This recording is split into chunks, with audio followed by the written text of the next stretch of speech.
बच्चों, आज मैं कक्षा 9 के लिए मेरे समूह की औरतें का पेज नंबर 15 और 16 पढ़ाने जा रहा हूँ। इसके पहले 13 और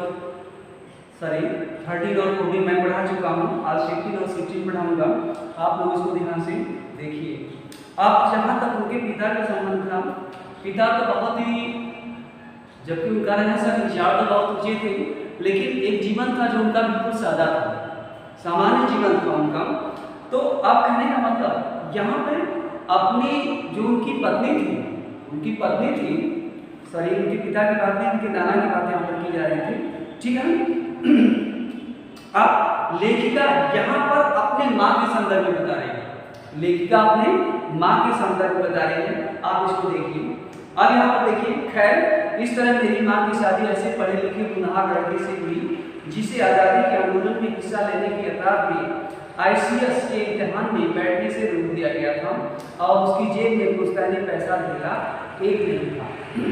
कहने का मतलब कि मेरी जो माँ की शादी हुई थी एक बहुत बड़े पढ़े लिखे इंसान से तो हो जाती है, पुरुष से तो हो जाती है, लेकिन उसी समय आज़ादी का आंदोलन भी चल रहा था और आज़ादी के आंदोलन में भाग लेने के कारण उन्हें जो ICS, पहले आज के परिवेश में जो IS है, IAS के स्थान पर उस समय पहले क्या था?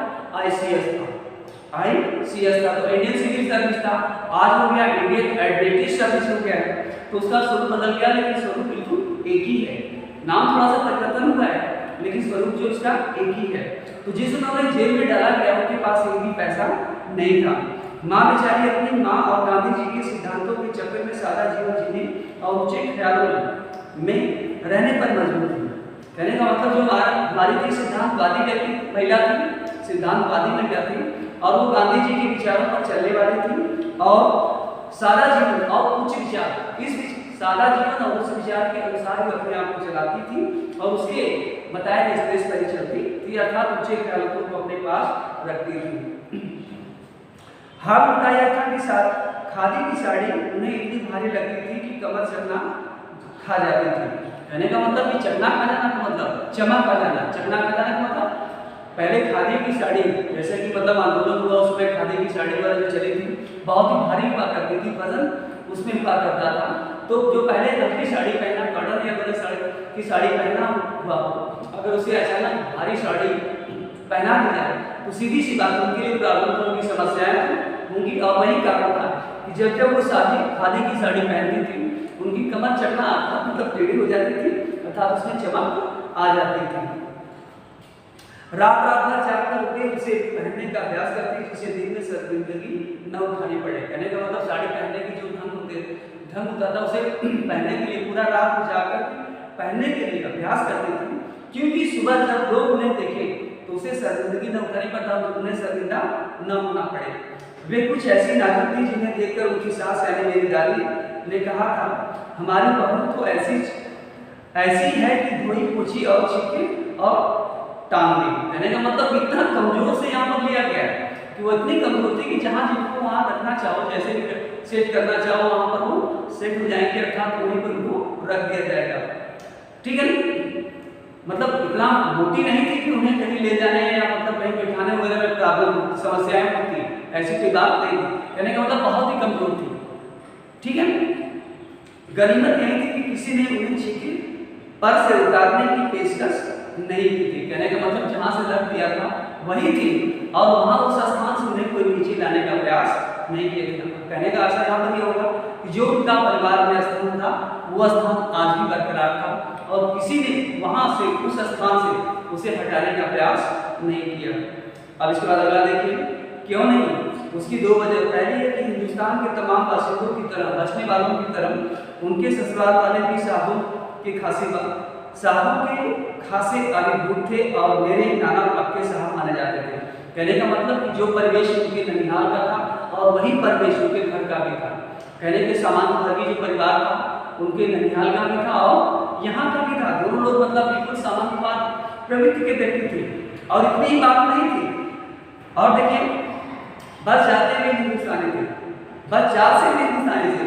कैसा जात मतलब जैसे स्त्री पुरुष होती है, लेकिन अपने आप को जहाँ तक देश के संबंध में जाति का निर्धारण किया जाता है, जैसे हिंदुस्तानी, पाकिस्तानी, नेपाली और अंग्रेज, ये सब होता है ना, तो वो जात से क्या थे, हिंदुस्तानी थे, लेकिन उनकी कुछ प्रवृत्तियां बिल्कुल अलग थी। तो कैसे थी? बाकी चेहरे मोरे रंग ढंग पढ़ाई लिखाई सब अंग्रेज के थे, यानी जात से तो हिंदुस्तानी थे, लेकिन और जितनी भी क्रिया थी उनकी मतलब बनावट थी, जो पढ़ाई लिखाई थी, वो किसके समान थी? तो अंग्रेजों के समान थी। मजे की बात यह थी कि हमारे देश में आज़ादी के जंग लड़ने वालों ही अंग्रेज के सबसे बड़े प्रशंसक थे। कहने का मतलब अब यहाँ पर जो भारत का सबसे बड़ा दुर्भाग्य था वो ये था कि लड़ने वाले तो लोग अंग्रेजों के खिलाफ भारतवासी थे, लेकिन भारत के लोग ही सबसे अधिक उनकी प्रशंसा भी करते थे, प्रशंसा भी करते थे। जैसे प्रशंसक थे गांधी, नेहरू हो या मेरे पिताजी के घर वाले, भले लड़का आजादी की लड़ाई लड़ते लड़ते जीभ खाली और स्वरसील करता रहे, दबदा उनके सासी ससुर का ही था। अब कहने का मतलब कि जो परिवार में मुखिया होता है, सीधी सी बात है, उसका दबदबा तो पूरे परिवार पर होता है, उसका प्रभाव पूरे परिवार पर होता है। तो यहाँ पर भी था, देश के प्रति भी वही भावना थी कि सब कुछ भारत का होते हुए क्योंकि वो अंग्रेजों के अधिकार में था, तो उनका ही प्रभाव लोगों पर चल रहा था। और उसी तरह ठीक मेरे घर में मेरे दादा के यहाँ और मेरे नाना के यहाँ भी प्रभाव, दोनों जो बड़े बुजुर्ग थे और प्रभावशाली व्यक्ति थे, उन्हीं लोगों का था। इसके बाद देखिए, एक आन बान शान वाले साहब ने उनके सिर लड़के को अपनी नाजुक जान लड़की सौंपी, उससे रोमांच क्या कोई परिकथा होगी, नानी की सनक भरी आखिरी ख्वाहिश और नाना की रजामंदी, वे रोमांचक कथाएं थी जो कहानी में तिलस्म को और गाढ़ा बना चुकी थी।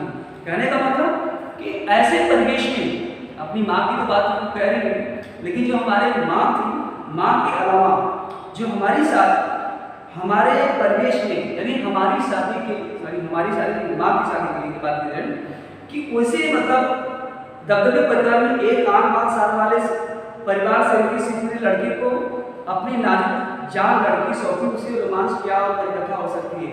कहने का मतलब ऐसे आन बान शान शौकत से रहने वाले परिवेश में, वातावरण में अगर कोई व्यक्ति अपना लड़का उनकी लड़की के लिए देता है या उनकी लड़की को मांगता है, तो इससे बड़ी और क्या परिकथा, और दूसरी परिकथा मतलब क्या होता है, और कहानी क्या हो सकती है, और इससे बड़ी कहानी क्या हो सकती है। नानी की सनक भरी आखिरी ख्वाहिश और नानी की रजामंदी से जो रोचक कथाएं थी जो कहानी के तिलस्म को और भी गाढ़ा बना चुकी थी। कहने का मतलब इसमें नानी का जो विशेष प्रभाव था और इसकी वजह से जो हमारी कहानी थी उसमें कई तरह से मोड़ और उसको मतलब एक नया स्वरूप दिखाई दे रहा था। दूसरी वजह माँ की शख्सियत थी, और दूसरी बात उसमें माँ की जो शख्सियत थी, एक पहचान थी, उस क्या थी, उसमें खूबसूरती, नजाकत, गैर दुनियादारी के साथ ईमानदारी और निष्पक्षता कुछ इस तरह बुरी थी कि परिजात से कम ज्यादा नहीं मालूम पड़ती थी। कहने का मतलब कि जो एक नारी का गुण होता है, जिसे नारी को सर्वगुण संपन्न भी माना जाता है, तो कहने का मतलब कि वो सारे लोगों के अंदर विद्यमान थे, जिससे कि नारी से उन्हें अलग नहीं किया जा सकता है। ठीक है ना, नारी के अंदर जो स्वरूप देखा जाता है, जितने भी गुण उनके अंदर मतलब एक अपेक्षा की जाती है, वो सारे गुण उनके अंदर विद्यमान थे, इसलिए इसे नारी जात से अलग नहीं किया जा सकता है। उसमें ठोस काम करने वाली की उनसे ठोस काम करवाने की कोई सोच भी नहीं सकता था।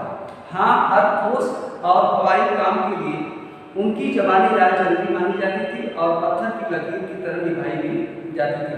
कोई ठोस या मजबूत काम, कहने का मतलब पहले भी बता चुका था कि वो काफी कमजोर थी, इसलिए कमजोरी की वजह से उन्हें कोई बड़ा काम या ठोस काम नहीं करवाया जाता था।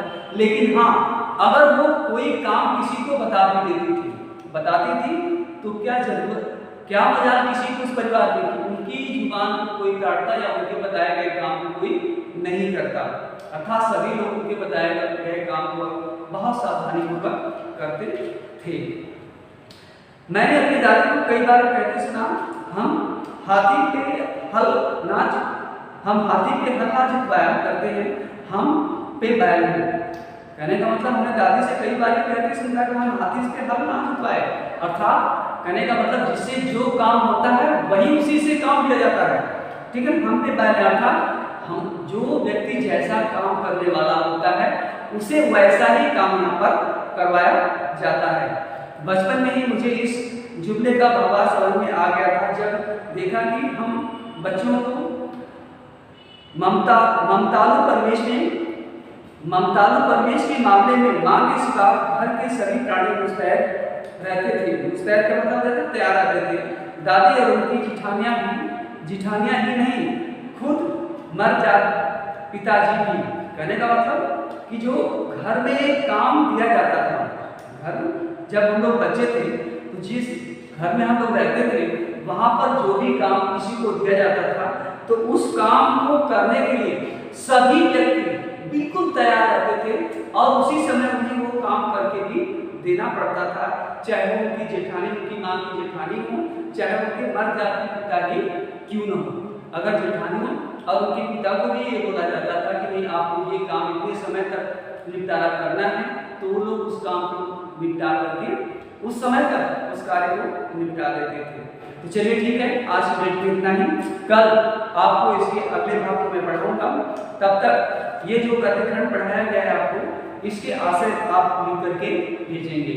ठीक है, जितने भी गद्यखंड आज पढ़ाए गए हैं उसके आशय लिख करके आप भेजेंगे। धन्यवाद।